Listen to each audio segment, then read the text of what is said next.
அந்த 7 பருவங்களுக்குமான தெய்வங்களை வந்து தேர்ந்தெடுத்து நாங்கள் வந்து அதை காட்சியாக வச்சுருக்கோம். அதில் வந்து சைவம் வைணவம் அந்த 2 சுவாமிகளுடைய கடவுளும் வரணும் அப்படிங்கிறது. அதுக்கு அடுத்தபடியாக நம்ம வந்து தெய்வங்களுக்கு நிகராக மதிக்கிறது வந்து ரிஷி பத்தினி. ஏன்னா திருமணத்திலேயே நம்ம வந்து தாலி கட்டி முடிச்சு அம்மியில் மிதிச்சு மெட்டி போட்ட உடனே சொல்லுவோம் அருந்ததியை பார்க்கணும் அப்படின்னு சொல்லிட்டு.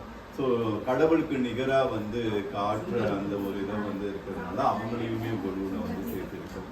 ஸோ அதனால 3த்தையுமே வந்து 3 தெய்வங்களோட இதையும் கலந்து வச்சுருக்கோம். எப்படி குழந்தை பருவத்திலிருந்து தாயா வர்ற வரைக்கும் இருக்கிறாங்க அப்படிங்கிறத அந்தந்த காலகட்டத்தை எடுத்து அதுக்கு பொருத்தமான காட்சி அமைப்போட வச்சுருக்கோம். முதல்ல குழந்தையா வந்து பிறக்கிறது வந்து பெரியாழ்வார் வந்து பூப்பறிக்கிறதுக்காக நந்தவனத்துக்கு போயிருக்கும்போது துளசி மாடத்தில் வந்து அங்கே வந்து கண்டெடுக்கிறாரு கோதையை. அதுதான் வந்து கோதை வந்து குழந்தைய கிடச்சி அவர் வளர்க்குற மாதிரியான காட்சி முதல்ல. அடுத்தது வந்து குழந்தை கொஞ்சம் வளர்ந்து வர்ற இது ஒரு 9-10 வயசுக்கான குழந்தையா வர்ற அந்த தருணத்தை காட்டுறதுக்காக அம்பாள் வந்து பாலா திரிபுர சுந்தரியா அவதாரம் பண்ண அந்த இதுவை வண்டகாசுரனுடைய அட்டுழியம் ரொம்ப இருக்கிற போது லலிதா பரமேஸ்வரி வந்து அவளுடைய முழுமையான சக்தியை கொண்டு பாலா திரிபுர சுந்தரியா வந்து அவதாரம் எடுத்து வண்டகாசுரனை அழிக்கிறது. அழிச்சதுக்கு அப்புறமா வந்து அவங்க ஆலயம் வச்சு அதில் வந்து மறுநாள் திறந்து பாருங்கன்னு முப்பெருந்தேவியர்களுடைய கணவர்களுக்கு சொல்லவும் அவங்க வந்து அதே மாதிரி ஒரு ஆலயம் வைப்பாங்க. குழந்தையா உள்ள போவாங்க. மறுநாள் திறந்து பார்க்கும்போது காமாட்சி ஸ்வரூபமா அம்பாள் வந்து காட்சி அளிப்பாங்க. அதுக்காக அந்த இது அந்த 9 வயசு குழந்தைய பாலத்திற்கு சுந்தரியை காட்டிருக்கோம். அடுத்தது குழந்தை வந்து கொஞ்சம் பெரியவளானா பூப்படைகிறது தான் வந்து கொண்டாட்டமாக நினைப்போம். ஒரு பெண் குழந்தை வந்து பூப்படைஞ்சதுன்னா எல்லா சொந்தக்காரங்க நண்பர்கள் எல்லாரையும் கூப்பிட்டு அதை வந்து ஒரு பெரிய விசேஷமாக கொண்டாடுவோம். அந்த மாதிரி நாகப்பட்டினத்தில் இருக்கிற நீலாயுதாட்சி அம்பாளுக்கு வந்து அவங்க அந்த திருவிழாவை கொண்டாடுவாங்க.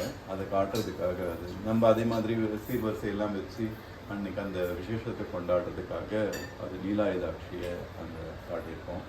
அடுத்தது குழந்தை இன்னும் கொஞ்சம் பெரியவங்களாகும்பொழுது அது ஆணாக இருக்கட்டும் பெண்ணாக இருக்கட்டும் பெற்றோர்களுக்கு வந்து ஒரு உறுதுணையாக இருப்போம் அப்படிங்கிற மாதிரி தோல் கொடுப்போம் அப்படின்ற மாதிரி இருக்கும். அதை காட்டுறதுக்காக வந்து காஞ்சன மாலைக்கும் மலையத்வஜனுக்கும் மகளாக வந்து அவங்களுக்கு பிறக்கலனாலும் அவங்களுக்கு மகளாக வந்திருக்கிற அந்த மீனாட்சி அம்பாள் வந்து வாரிசு இல்லைன்னு நீங்கள் வருத்தப்படாதீங்க, நான் வந்து உங்களுக்கு வந்து வாரிசு தானே, நான் வந்து இந்த ராஜ்யத்தை தொடர்ந்து பார்த்துக்கிறேன் அப்படின்னு சொல்லி தைரியம் கொடுத்து அம்பாள் வந்து ராஜ்யத்தை நடத்துகிற அந்த இது வந்து மீனாட்சியாக காட்டியிருக்கோம். அடுத்த கட்டம் திருமணத்துக்கு வந்து பெண் பார்க்கும் படலம் அப்படின்னு இருக்கும். அந்த இதை காட்டுறதுக்காக ராமனும் லக்ஷ்மணும் விஸ்வாமித்திரர் வந்து மிதிலைக்கு வந்து ஜனகர் வச்சிருக்கிற அந்த சுயம்பரத்துக்கு அழைச்சிட்டு வரும்போது ராமர் வந்து உள்ள மாடத்துல இருக்கிற சீதாவை பார்க்குற மாதிரியான ஒரு காட்சி. உள்ள சீதா இருக்காங்களா? ஆமாம், அதை பார்க்குறாங்கன்ற மாதிரி வச்சுருக்கோம். அடுத்தது திருமணம் முடிஞ்சதுக்கு அப்புறம் முடியுது அப்படிங்கிறத காட்டுறதுக்காக எப்பவுமே சீதா கல்யாணம் சிவபார்வதி கல்யாணம்ன்ற மாதிரி சொந்த முருகன் வள்ளி கல்யாணம் திருமணம்ன்ற மாதிரி இருக்கும். அப்படி இல்லாமல் இங்கே வந்து நாங்கள் கிருஷ்ணரையும் ருக்மணியையும் வச்சுருக்கோம்.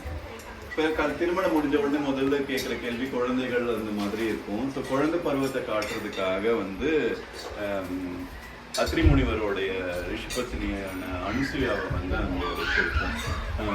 முப்பெருந்தேவியர்கள் வந்து அனுசுயாவுடைய அந்த சக்தி அந்த கற்பை வந்து சோதிக்கணும் அப்படின்னு சொல்லி பிரம்மா விஷ்ணு சிவன் 3 பேர்கிட்டையும் கேட்பாங்க. அவங்களோட வேண்டுகோளுக்காக வந்து அவங்க வந்து துறவிகள் மாதிரி வேடம் மாறி வந்து அத்திரி முனிவர் இல்லாத போது வந்து அவங்க கேட்கவும் இவங்க எப்பயும் போல அவங்களுக்கு உணவளிக்கணும்னு சொல்லி தயார் பண்ணி உணவளிக்க போகும்போது இப்படி உணவளிச்சா நாங்கள் ஏற்றுக்க மாட்டோம், ஆடை இல்லாமல் நிர்வாணமாக எங்களுக்கு உணவளிங்க அப்படின்னு சொல்லும்போது இப்படி ஒரு தர்ம சங்கடமான சூழ்நிலையா இருக்கே அப்படின்னு இருக்கும்பொழுது அவங்களோட சக்தியை வந்து உபயோகிச்சு வந்த 3 பேரையும் குழந்தையா மாற்றிருக்காங்க.